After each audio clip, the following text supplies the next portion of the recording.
ചോറും ആപ്പിളും കൊണ്ട് നിങ്ങൾ ചിന്തിച്ചിട്ടില്ലാത്ത ഒരു അടിപൊളി വെറൈറ്റി റെസിപ്പിയാണ് നമ്മൾ ഇന്ന് ചെയ്യാനായിട്ട് പോകുന്നത്. അതിനായിട്ട് നമുക്ക് മിക്സിന്റെ ജാർ എടുത്തിട്ട് അതിലേക്ക് നമുക്ക് 1 കപ്പ് ചോറ് ഇട്ട് കൊടുക്കാം. ഇനി ഇതിന്റെ കൂടെ തന്നെ നമുക്ക് ഒരു ആപ്പിള് ചെറിയ കഷ്ണങ്ങളാക്കിയിട്ട് ഇട്ട് കൊടുക്കാം. ഇതിന്റെ സ്കിന്നൊന്നും റിമൂവ് ചെയ്യേണ്ട ആവശ്യമൊന്നുമില്ല കേട്ടോ.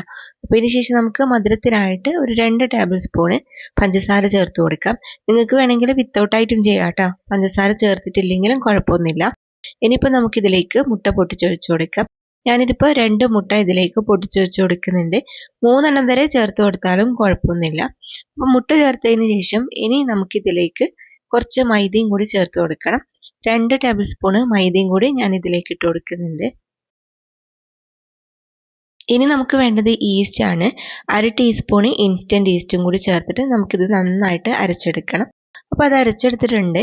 ഇനി നമുക്ക് ഇതേപോലത്തെ ചെറിയ ബൗളാണ് വേണ്ടത്. ഇതുപോലത്തെ ചെറിയ ചെറിയ ബൗൾ എല്ലാവരുടെ കയ്യിലും ഉണ്ടാവുമല്ലോ. അതല്ലെങ്കിൽ നിങ്ങൾ സ്റ്റീലിൻ്റെ ബൗൾ എടുത്താലും മതി കേട്ടോ. എന്നിട്ട് അതിലേക്ക് നമ്മൾ കുറച്ച് ഓയിൽ ബ്രഷ് ചെയ്ത് കൊടുത്തതിന് ശേഷം നമ്മൾ അരച്ച് വെച്ച മാവ് ഇതിലേക്ക് ഒഴിച്ചു കൊടുക്കാം. അപ്പോൾ ഞാൻ ഏകദേശം 1/4 ഭാഗത്തോളം ഇതിലേക്ക് ഒഴിച്ചു കൊടുക്കുന്നുണ്ട്. പിന്നെ നിങ്ങൾ ഈസ്റ്റ് എടുക്കുമ്പം എപ്പോഴും നല്ല ഫ്രഷ് ആയിട്ടുള്ള പുതിയത് തന്നെ എടുക്കണേ. എന്നാലേ നമ്മൾ വിചാരിച്ച പോലത്തെ റിസൾട്ട് കിട്ടുള്ളൂ. പഴയ ഈസ്റ്റ് ആണെങ്കിൽ നന്നായിട്ട് കിട്ടില്ല. അപ്പോൾ ആ ഒരു കാര്യം നിങ്ങൾ പ്രത്യേകം ശ്രദ്ധിക്കണം കേട്ടോ.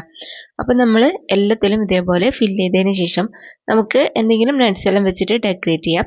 ഞാനിപ്പോൾ ആപ്പിൾ തന്നെ പീസാക്കിയിട്ട് ഡെക്കറേറ്റ് ചെയ്യാനായിട്ട് ചെയ്യുന്നത്. ചെറിയ ചെറിയ കഷ്ണങ്ങളാക്കിയിട്ട് ഇതുപോലെ സെൻറ്റർ ഭാഗത്ത് വെച്ച് കൊടുക്കുന്നുണ്ട്. ഇതെല്ലാം നിങ്ങളുടെ ഇഷ്ടത്തിനനുസരിച്ചിട്ട് ചെയ്ത് കൊടുക്കാം. അപ്പോൾ ഇതാ മൊത്തത്തിൽ ഞാനിതുപോലെ ആപ്പിളിൻ്റെ കഷ്ണങ്ങളെല്ലാം വെച്ച് കൊടുത്തിട്ടുണ്ട്.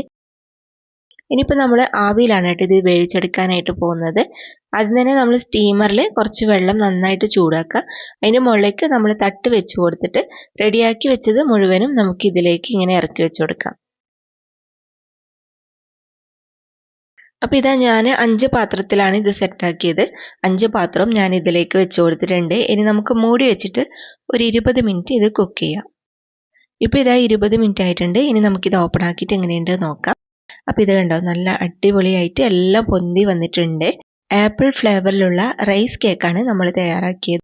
അടിപൊളി ടേസ്റ്റാണ്. നമുക്ക് പ്രത്യേകിച്ച് ഇതിലേക്ക് എസൻസും ഏലക്കാപ്പൊടി ഒന്നും ചേർക്കേണ്ടതില്ല. ആപ്പിളിൻ്റെ നല്ല ഫ്ലേവർ കിട്ടും. പിന്നെ നിങ്ങൾക്ക് ഇത് ഷുഗർ ചേർത്തിട്ടോ ഷുഗർ ചേർക്കാണ്ടോ എങ്ങനെ വേണമെങ്കിലും റെഡിയാക്കാൻ പറ്റും. അപ്പോൾ എല്ലാവരും ട്രൈ ചെയ്ത് നോക്കുക. ഇന്നത്തെ വീഡിയോ ഇത്രയേ ഉള്ളൂ. വീഡിയോ ഇഷ്ടമായാൽ ലൈക്കും ഷെയറും കമൻറ്റും ചെയ്യണേ.